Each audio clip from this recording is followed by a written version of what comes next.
Baik, selamat pagi Pak Tius. Kami dari kelompok 3 ingin mempresentasikan hasil diskusi kami, yaitu permulaan dari tes psikodiagnostik, era tes dengan instrumen kuningan.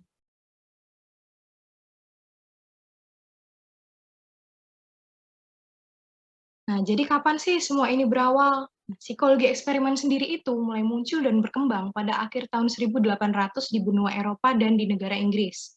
Lalu mengapa metodenya berubah? Nah, hal ini nih terjadi karena metode sebelumnya bersifat subjektif dan introspektif. Maka dari itu, para psikolog mulai beralih ke metode yang lebih objektif dan dapat diulang. Pada masa ini, para psikolog menguji kemampuan manusia di laboratorium. Selanjutnya,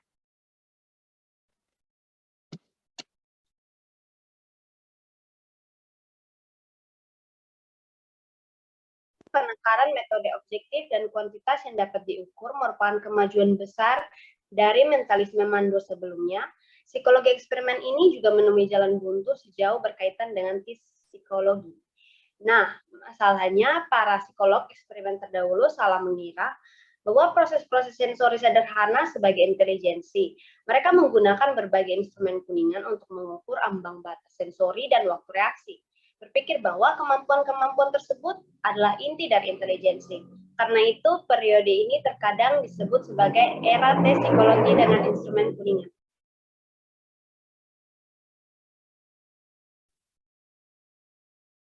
Jadi terlepas dari awal yang salah yang dilakukan para eksperimentalis terdahulu, setidaknya mereka telah menyumbangkan suatu metodologi yang tepat bagi psikologi. Para pelopor menunjukkan bahwa mungkin untuk mengekspos pikiran pada penelitian dan pengukuran ilmiah.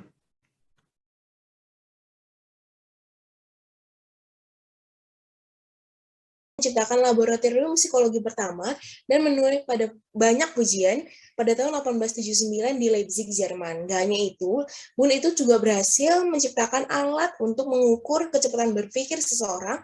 Nah, alat tersebut merupakan sebuah pendulum yang telah diberi ukuran dengan jarum-jarum yang ditancapkan serta menonjol pada setiap sisi. Nah, itu contohnya ada di gambar kanan sebelah kanan bawah.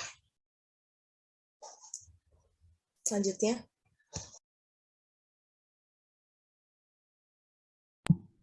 Oke, nah ini masalah dalam bidang astronominya. Analisis yang Wundt lakukan ternyata itu relevan sama masalah dalam bidang astronomi.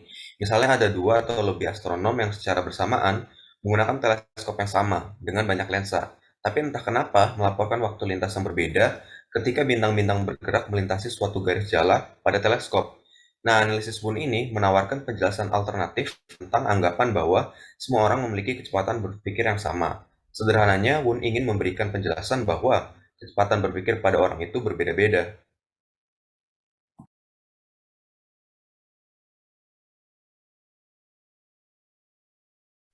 Nah, di sini itu di bagian kanan bawah itu ada kutipan dari Wundt, di mana Wundt itu memutuskan bahwa cara berpikir orang itu tuh ibaratnya itu mesin uap yang bisa berbeda kecepatannya antara satu mesin uap dan mesin uap lainnya. Nah, si analisis Wundt ini itu menyederhanakan standar masa kini dan mengabaikan kemungkinan kontribusi faktor lainnya seperti perhatian, motivasi, serta umpan balik yang terkoreksi sendiri atau self-correcting feedback. Nah, sisi positifnya dari analisis Wundt ini, dia itu merupakan analisis empiris yang mencoba menjelaskan perbedaan-perbedaan individual. Jadi bukan hanya mencoba mengabaikannya. Sementara apapun, Wundt tetap mengukur proses-proses mental, walaupun dengan enggan mengakui perbedaan-perbedaan individual.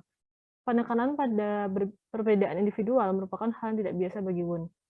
Jadinya, Wundt itu pada akhirnya itu lebih dikenal karena mengemukakan hukum umum pikiran bagi rata-rata pikiran orang dewasa.